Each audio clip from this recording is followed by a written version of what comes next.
ওরে বাবা, এখানে জঙ্গল কি ঘন! চারিদিকটা নিস্তব্ধ, যেন মনে হচ্ছে দূর থেকে কেউ আমাকে নজরে নজরে রাখছে।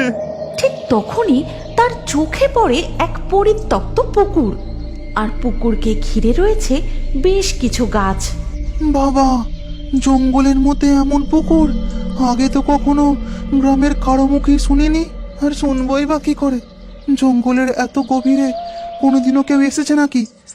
যাই, পুকুর পাড়ের গাছগুলো থেকে কাঠ কাটি, আজ আর কাঠের কোনো অভাব হবে না। কাঠুরে বেশ ভয় ভয় কাঠ কাটতে শুরু করলো, আর কাঠ কাটতে কাটতে হঠাৎই তার হাত পিছলে কুড়ুলটা গিয়ে পড়ে পুকুরের জলে। এ কি সর্বনাশ হলো! কুড়ুলটা পুকুরের জলে! এবার কি করব? আমি কাঠ কাটবো কি করে? হে ভগবান, হে জঙ্গলের দেবী, আমার কুড়ুল ফিরিয়ে দাও। তখনই পুকুরের জল তোলপাড় করে বেরিয়ে আসে এক বিভৎস চেহারার ভয়ঙ্কর পিশাচিনী। কিরে, তোর সাহস তো কম নয়! আমার জঙ্গলে আমার পুকুরের সামনে কি করছিস? ওরে বাবা রে, কি ভয়ঙ্কর বিভৎস চেহারা! আমাকে ক্ষমা করে দাও, আমি নির্দোষ। আমার হাত ফসকে কুড়ুলটা পুকুরের জলে পড়ে গেছে। ফেরত চাস তোর কুড়ুল? হ্যাঁ, আমি এক গরিব কাঠুরে। কাঠ কেটে বাজারে বিক্রি করলে যা পয়সা পাই তাই দিয়ে সংসার চলে। নতুন কুড়ুল কেনার আমার সামর্থ্য নেই। তখনই পিশাচিনী জাদু করে তার হাতে এক চকচকে উজ্জ্বল সোনার কুড়ুল নিয়ে আসে। তারপর, দেখ তো, এটা তোর কুড়ুল কিনা? না না, এটা আমার কুড়ুল না।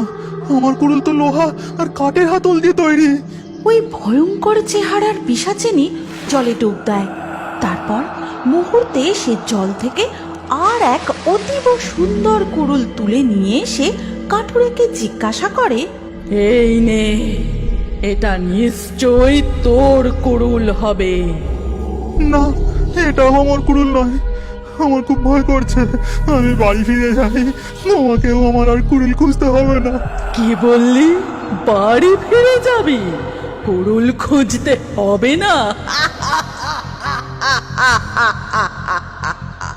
পিশাচিনীর ভয়ঙ্কর অট্টহাসি দেখে কাঠুরে খুব ভয় পেয়ে যায়। সে আত্মহারা হয়ে দৌড়তে শুরু করে। জঙ্গলের পথে দৌড়তে দৌড়তে সে তার বাড়ি ফিরে সোজা রান্নাঘরে তার স্ত্রীর কাছে চলে যায়। কি গো, অমন করে হাঁপাচ্ছ কেন? কোনো বিপদ ঘটলো নাকি? বলো তাড়াতাড়ি আমায়। আজ আমি মহা বিপদের হাত থেকে রক্ষা পেয়েছি। জানো গিন্নি, কাঠ পাইনি বলে আজ জঙ্গলের গভীরে প্রবেশ করেছিলাম। সেখানে কাঠ কাটতে গিয়ে কুড়ুলটা পুকুরের জলে পড়ে যায়। তারপর কাঠুরে তার স্ত্রী অনিমাকে সমস্ত ঘটনা খুলে বলে। সবকিছু শোনার পর অনিমা অবাক হয়ে কাঠুরেকে বলে, শোনো বাপু, তুমি আর ওই পুকুরের সামনে ভুলেও যেও না, যেন না জানি তুমি কোন অপদেবতার ছলনায় পড়েছিলে। মা দুর্গাই তোমায় রক্ষা করেছে। এর পরের দিন সকালে, কই গো, আজ কাঠ কাটতে যাবে না? কি দিয়ে কাঠ কাটবো গো? নতুন কুড়ুল কেনারও তো পয়সা নেই।